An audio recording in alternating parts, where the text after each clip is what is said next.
골리앗을 죽인 다윗이 사울에게 쫓겨서 급한 마음에 블레셋 가드 땅으로 갔죠.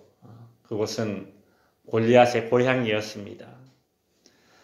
블레셋 사람들은 잠재적인 위험 요소인 이 다윗을 죽이려고 했고, 다윗은 미친 사람 흉내를 내어서 겨우 목숨을 부지할 수 있었습니다.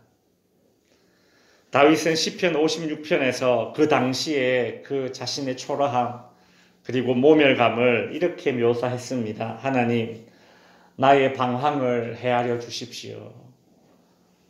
방황의 시절에 흘린 나의 눈물을 기억해 주십시오.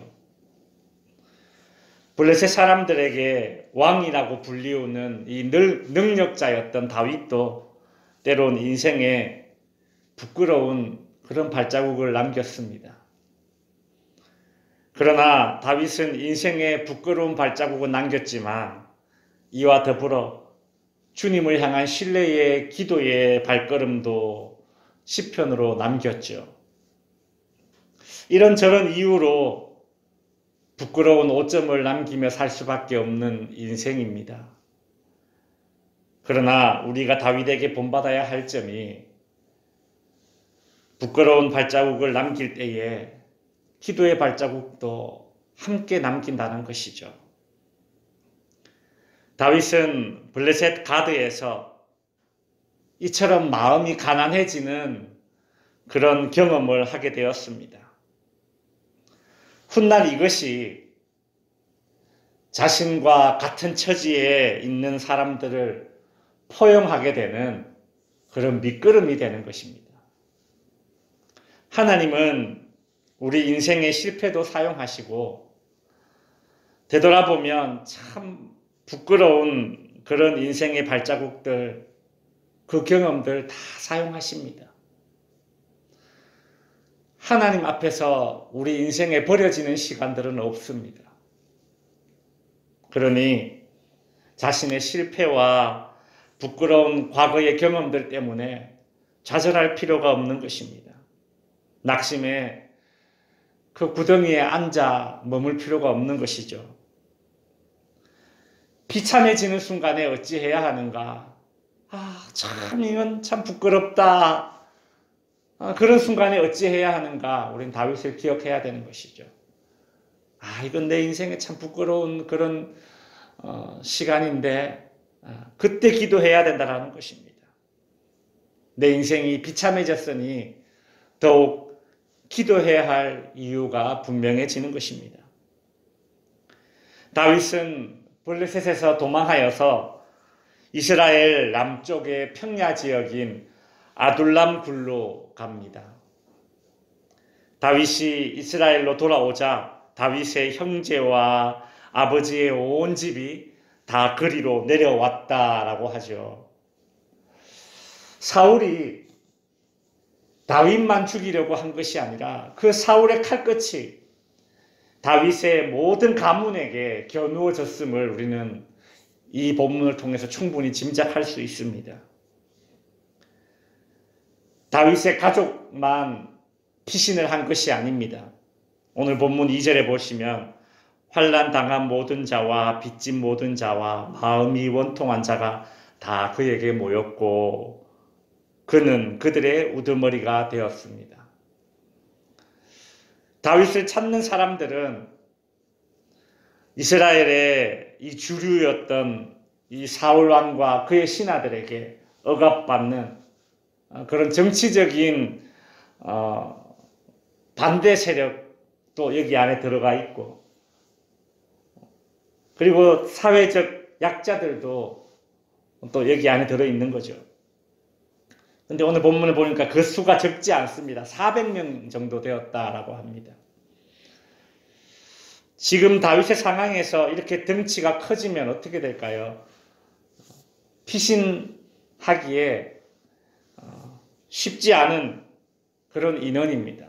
어디에 가든지 눈에 띌 수밖에 없고 사울에게 보고가 들어갈 수밖에 없는 그런 상황으로 지금 전개되고 있습니다.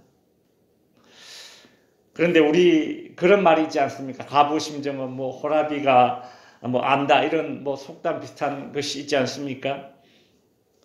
다윗은 자기 몸 하나도 책임지기 힘든 그런 상황이지만 아픔과 슬픔을 가진 자들, 보살핌이 필요한 자들, 방황하는 사람들 모두 다 품습니다. 시편 56편에 나오는 구절처럼 자신이 방황의 시절에 흘렸던 그 눈물을 알기 때문에 더 큰 위험을 감수하고서라도 그들과 함께 하기로 결정을 합니다.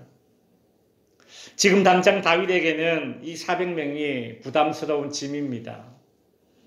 그러나 이 400명은 다윗과 함께 고생하면서 생사의 고락을 넘나들면서 훗날 다윗이 왕이 되고 난 이후에는 아주 든든한 그런 지지 세력이 됩니다. 성도 여러분, 이것이 하나님의 일하심이고 하나님의 셈법입니다. 주위의 보살핌과 교제가 필요한 사람들에게 내가 무엇을 해줄 수 있을까? 미약하더라도 이게 뭐가 될까? 그런 생각이 들더라도 그런 미약한 도움으로 그들과 함께 하는 것입니다. 하나님은 그것을 잊지 않고 기억하시고 훗날 당신의 셈법으로 다 갚아주시죠. 지금은 짐이지만 훗날 이것은 짐이 아니라 나의 든든한 그런 기댈 수 있는 그런 언덕이 되는 것입니다. 말씀을 정리하겠습니다. 내 잘난 맛에 살면 성공도 복이 되죠. 그러나 다윗은 자신의 실패와 그 부끄러운 경험, 내가 적국에 나의 목숨을 맡겼다. 근데 그곳이 호랑이 굴이었어. 그곳에서 미친 척하고 겨우 도망쳤어. 이런 자신의 실패와 이 부끄러운 경험들을 지금 이제 독이 아닌 약으로 삼아내는 그런 시간을 가지고 있습니다.